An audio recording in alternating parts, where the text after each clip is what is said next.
Okay, wait for it. Ta-da! For this year's Mother's Day, I decided to make a healthy strawberry cake. First, I will show you how to make a low-calorie vanilla custard, then a healthy cake made out of oatmeal that I will top off with fresh strawberries for a very healthy and low-calorie strawberry cake. Hi, my name is Felu, and on this channel I show low-calorie recipes that could help with the weight loss journey. And today it's about a healthy strawberry cake, so let's get into this video. First, I will do the vanilla pastry cream.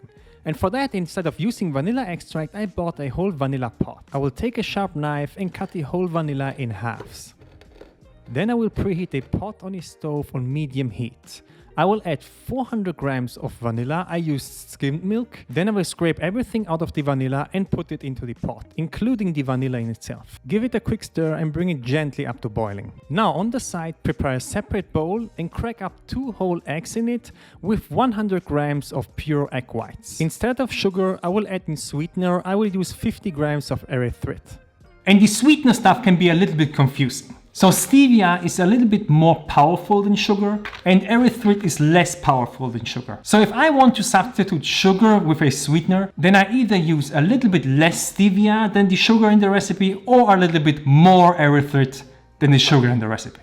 Now give this a stir until it becomes a very nice yellow color. Then I will add in 30 grams, which is roughly 3 tablespoons of cornstarch, and give the eggs a stir until it becomes a somewhat smooth consistency. The next part is very important, so please be focused from now on. First, I will remove the vanilla out of the pot. Then I will add in 3 to 4 tablespoons into the bowl with eggs and mix this. This is called temper. This will prevent the eggs from becoming scrambled eggs as soon as you put them into the pan. I will do this 3 to 4 times until half of the milk is mixed with the eggs. Now comes the crucial part. Spoiler alert, I completely failed at this. Now add everything back into the pan, still on medium heat, and never ever stop stirring. You have to whisk this for 3 to 4 minutes until this really thickens up, especially on the bottom and on the edges. This can burn very quickly, so be careful. After a few minutes, this is the consistency that you are looking for, just without burnt pieces. If this happens to you anyway, you can still eat it, it just doesn't look that good. Now transfer everything into a bowl and cover everything with plastic foil. This will prevent the vanilla cream from building a skin when this chills in the fridge. Now refrigerate this for at least 4 hours or better overnight. If you've done it right, this is how this will look like. It has a nice yellow color and it's really dense and creamy and tastes amazing.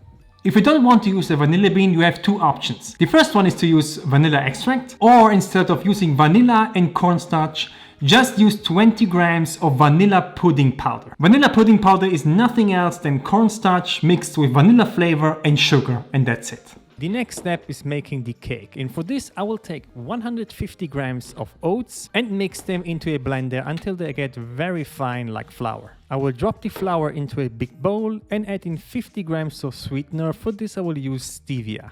Then I will add in 1.5 teaspoons of baking powder and half teaspoon of baking soda. This now will get a first whisk, and then I will add in the wet ingredients. First I will add in 2 whole eggs, and then to remove the egginess I will add the juice of half a lemon. Always squeeze through your hands so the kernels don't go into the bowl. Next is 100 grams of milk. I used almond milk, but you can use whatever milk you want.